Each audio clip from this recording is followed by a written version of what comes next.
સોલા ગામનું તો ભાઈ મિત્રો અમે નમસ્કાર જોહાર, હું છું દીક્ષિત. તમે જોઈ રહ્યા છો દીક્ષિત ડામોર વ્લોગ્સ. નવા વ્લોગમાં ફરીવાર બધાનું સ્વાગત છે. બહુ દિવસ પછી ગુજરાતીમાં વિડીયો બનાવ્યો છે. મેં આઈ થિંક 10 वीडियो बनाया हसे. एना पहला टोटल वीडियो हमारा हिंदी में था. मतलब हिंदी में भी मैंने ट्राई किया भाई काफ़ी सारे वीडियो बनाने के, और फिर मेरे को लगा कि नहीं यार मुझे गुजराती में बनाना चाहिए. जो भी होगा आप मुझे शेयर करके बताइएगा. लेकिन बहुत दिनों के बाद जब आप वीडियो बनाने की ट्राई करते हो थोड़ा सा फंबल होता है.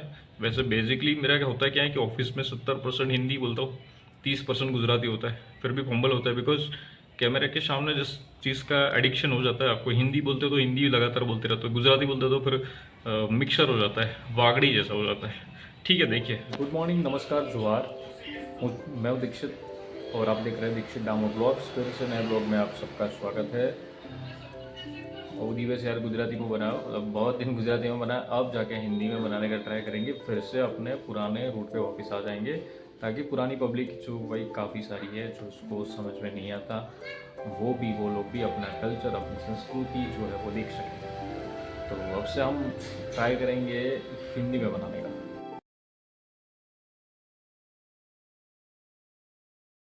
भाई देखो, हमारे अमदावादની અંદર વીજળીના ચમકારા થાય છે. ओहो भाई, मतलब ऐसा लग रहा है कि बारिश जम के आने वाली है. सुपर है कि रात को भाई कड़ाके भड़ाके के साथ बारिश आने वाली है. रात्रे भागવું પડશે એવું લાગે છે. જોરદાર વરસાદ ચડ્યો છે. हाँ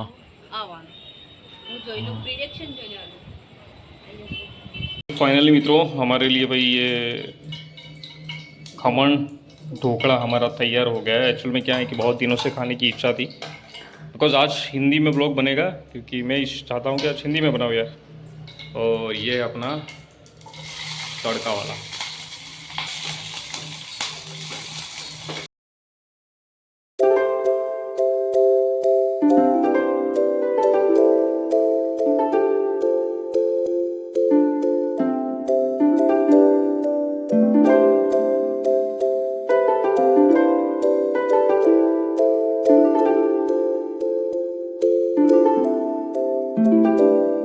आज हमारी स्पेशल फरमाइश पे खमण ढोकળા बनाए, और खमण મસ્તીનું બન્યું છે.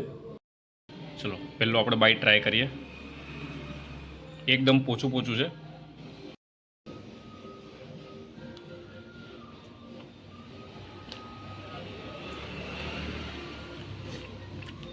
બહુ સરસ બન્યું છે. તો આજે મિત્રો સોલા ગામનું તળાવ જે નવું બની રહ્યું છે. જો સરસ મજાના આ બાજુ ફૂલ છોડવા આવ્યા છે.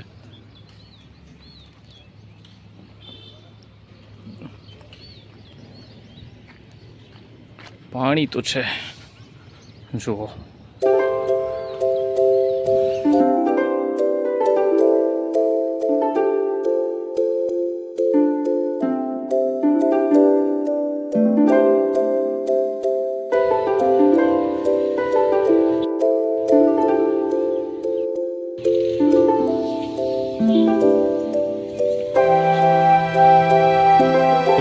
આપણે જોયું સોલા ગામનું સરસ મજાનું તળાવ. સામે મંદિર છે, ત્યાં ગેટ બનાવેલો છે. આ બાજુ આજુબાજુ સરસ મજાના ફૂલ છોડો આવ્યા છે, ઝાડવા આવ્યા છે, અંદર પાણી પણ છે.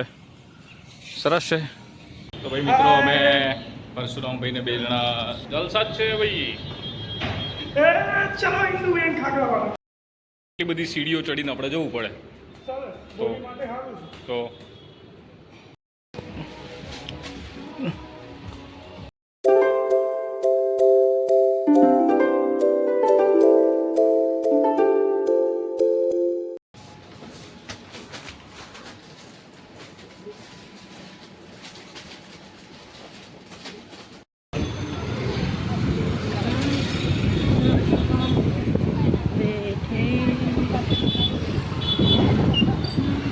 તો હોય છે કે આપણે જોતા હોઈએ છીએ કે ઘણા લોકોને જીવન લાઈફમાં બહુ બધું કરવું હોય છે, પણ ઘણી શરમના કારણે, લોકો શું કહેશે એના કારણે ઘણી બધી વસ્તુઓ લોકો નથી કરી શકતા.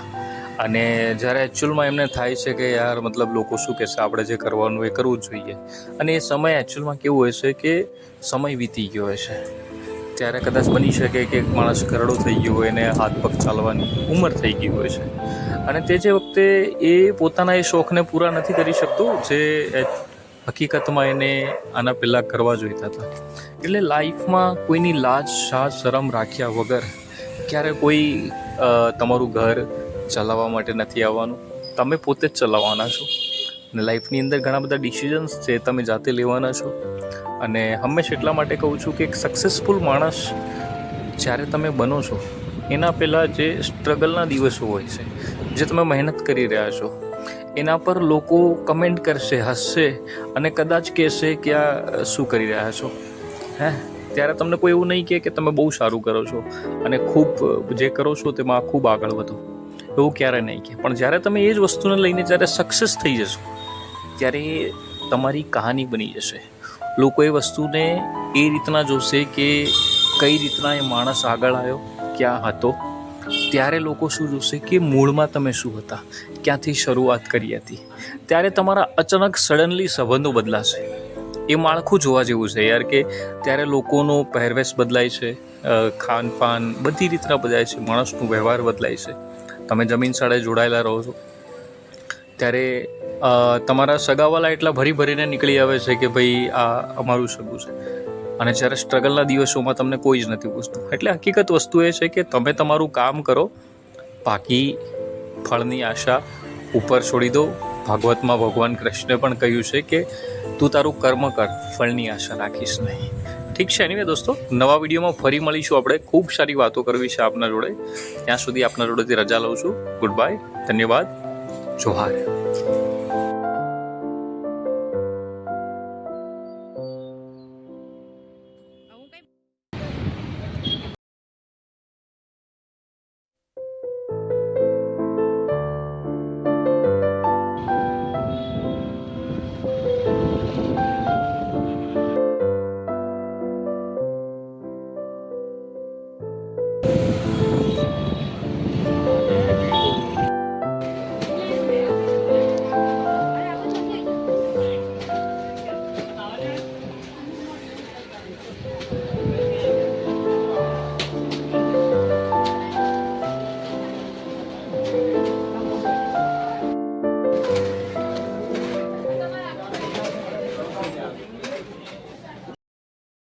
પ્રફુલવાળાની નવી બ્રાન્ડ અહીંયા પ્રફુલ સ્વીટ્સ.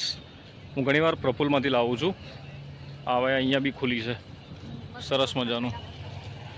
એના થાબડી પેંડા જેવું, આ થાબડી પેંડા બહુ સરસ હોય છે.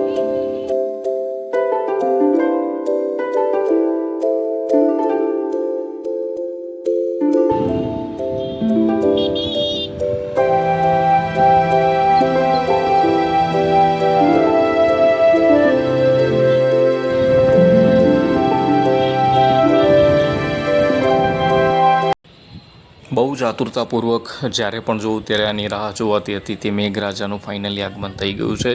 એમના માટે એક સરસ કડી યાદ આવે છે, આવ્યો ધરતીનો ધણી મેહુલો રેલો. તો મળીએ નેક્સ્ટ વિડીયોમાં. ત્યાં સુધી ગુડ બાય, જોહાર. સબસ્ક્રાઈબ કરવાનું ભૂલતા નહીં વિડીયો ગમ્યો હોય તો.